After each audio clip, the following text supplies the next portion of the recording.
Las manifestaciones paranormales pueden variar desde moverse o desaparecer pequeñas cosas en casa y oír pasos y voces que nos llaman sin que haya nadie, hasta ver extrañas siluetas o sombras de personas tras nosotros, o incluso, de plano, encontrarse cara a cara con algún ente. Buenas noches amigos y bienvenidos a Lamentos Condenados. El día de hoy continuaré relatándoles algunas de las experiencias que vivieron familiares cercanos en mi casa,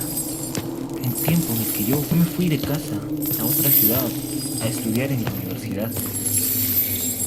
Bien, esto empieza cuando yo aún estaba terminando la secundaria. Entonces, a mi padre se le ocurrió criar cuyes, comenzando con un par que criaba en una pequeña jaula, pero que luego de unas cuantas semanas se hicieron varias decenas, por lo cual decidió construir un pequeño galpón en mi casa para poder criar ahí sus cuyes, lugar en el que junto a la casa comenzó a ser foco de sucesos y vivencias paranormales para mis familiares, de los cuales los primeros los vivía una tía bastante cercana, que en ocasiones venía a cuidar a mis hermanas y que solía pasar bastante rato en el galpón de cuyes de mi padre, viendo y alimentando a estos animalitos. Y aunque ella ya había notado que pasaban cosas raras en la casa, pues comentaba que algunas veces sentía que lo observaban, y cuando volteaba a ver no había nadie, e incluso alguna que otra vez vio sombras estando sola por el rabillo del ojo, no le daba tanta importancia, pues decía que mientras más piensas en estas cosas, más te sugestionas, más las atraes. Hasta que una tarde, cuando fue a cuidar a mis hermanas, mientras estaba en el galpón alimentando a los cuyes, estando de espaldas a la puerta, notó como una sombra grande se acercaba poco a poco, hasta detenerse en la puerta, como si lo estuviera observando desde ahí. Y al ver el tamaño de la sombra, pensó que era mi padre, que había regresado del trabajo, y comenzó a decirle: «Primo, ¿qué tal te fue en el trabajo?». Pero no recibió ninguna respuesta. Entonces, viendo la sombra ahí y pensando que mi padre le estaba jugando alguna especie de broma, volteó rápidamente con un cuy en sus manos, como para asustarlo a ella. Pero al dar la vuelta no se encontró con nadie. Y recién, unos minutos más tarde, llegó mi padre de su trabajo, quien al verla asustada le preguntó en tono de broma: «¿Qué pasó, prima? ¿Acaso viste un fantasma?», sin siquiera sospechar lo que había pasado, pues a él, hasta ese entonces, no le había pasado nada extraño en la casa. En ese mismo galpón también, mientras hacía la limpieza correspondiente de este, mi madre vio algo que ella tilda de simplemente peculiar, pues mientras ella barría y sacaba la basura, había dejado la manguera en el piso con agua saliendo de ella, y al momento de terminar de limpiar y trapear el agua que había dejado, notó en medio del galpón lo que creyó que era un pequeño bicho que iba saltando por el pasillo, evitando mojarse con los charcos que había formado el agua. Y al tratar de acercarse para ver de qué bichito se trataba, vio que este no era un insecto, sino que era un hombrecito diminuto. Y cuando este se percató que mi madre lo observaba, saltó hacia una de las paredes y desapareció en esta. Este hecho fue bastante curioso para mi madre, pero no le dio la suficiente importancia, pues decía ella que lo más probable era que haya visto un pequeño saltamontes que se metía en las paredes. Mis dos hermanas también fueron testigos de varias cosas raras cuando estaban en este galpón, especialmente por las tardes, cuando entraban a darle de comer a los animales, como siluetas que iban y venían mientras ellas estaban dentro.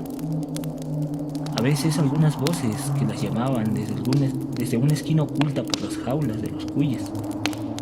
Pero el hecho que más dejó asustada a una de mis hermanas se dio cuando ella estaba sola en casa, Y siendo entre las 4 y 5 de la tarde, cuando ya está comenzando a oscurecer, entró en el galpón de los cuyes un rato a pasar algo de tiempo y distraerse mirando a los animalitos. Pero de un momento a otro, todos los cuyes que estaban en pozas se pusieron a corretear como si estuviesen despavoridos, y los que estaban en jaulas comenzaron a dar vueltas dentro de estas, como si algo los estuviera espantando. Y de la parte del fondo del galpón, mi hermana notó que algo se acercaba arrastrándose, y cuando estuvo lo suficientemente cerca, notó que era una enorme serpiente que poco a poco se iba acercando a ella. Y al verla venir, mi hermana salió despavorida del galpón, cerrándolo por fuera para luego encerrarse en su cuarto, mientras esperaba que mis padres lleguen. Cuando estos llegaron, inmediatamente mi hermana les comentó lo que había visto, y entre asustada y preocupada, les dijo que esta serpiente podría haberse comido a todos los cuyes cuando ella salió del galpón. Aunque mis padres no le creyeron, pues la casa está en medio de la ciudad, y le dijeron que no había manera de que un animal, especialmente con la descripción que daba mi hermana, haya aparecido de la nada en la casa. Pero por la insistencia de mi hermana, terminaron yendo a revisar el galpón. Y al entrar, notaron que aunque no había rastros visibles de lo que había visto mi hermana, ciertamente los cuyes se notaban bastante más nerviosos que de costumbre. Y luego de dar una vuelta por el galpón revisando, justo antes de salir, notaron un leve aroma a azufre que comenzaba a esparcirse por todo el galpón. Y volviendo para ver de dónde provenía, se dieron cuenta que éste se hacía más fuerte hacia el fondo del galpón, lugar de donde mi hermana decía había visto salir a la serpiente. Entonces, un poco confundidos, pues era noche también, salieron del galpón y decidieron revisarlo bien por la mañana, procurando por este hecho, dentro de ellos mismos también, tratar de no dejar solas en casa nuevamente a mis hermanas, pues cada vez eran más fuertes las cosas que comenzaban a ver o experimentar. Bueno amigos, esta experiencia son parte de las varias que se fueron suscitando en los diversos ambientes de mi casa y que fueron vividas por varios miembros de mi familia y hasta personas externas. En fin amigos, todas estas experiencias que comenzaron con pequeños sonidos y objetos desaparecidos fueron escalando poco a poco hasta tener avistamientos o diversos tipos de visiones en lo que rondaba por mi casa, pero de diversa manera con cada miembro de mi familia, siendo entre todos, mis hermanas y yo los que llegamos a ver e incluso interactuar con aquello que ronda por nuestra casa. Si te gustó este relato, suscríbete, dale like y compártelo. Y si tienes alguna experiencia, anécdota o relato que quisieras compartir, envíanoslo al correo de la descripción. Gracias por oírnos y nos vemos con un próximo relato.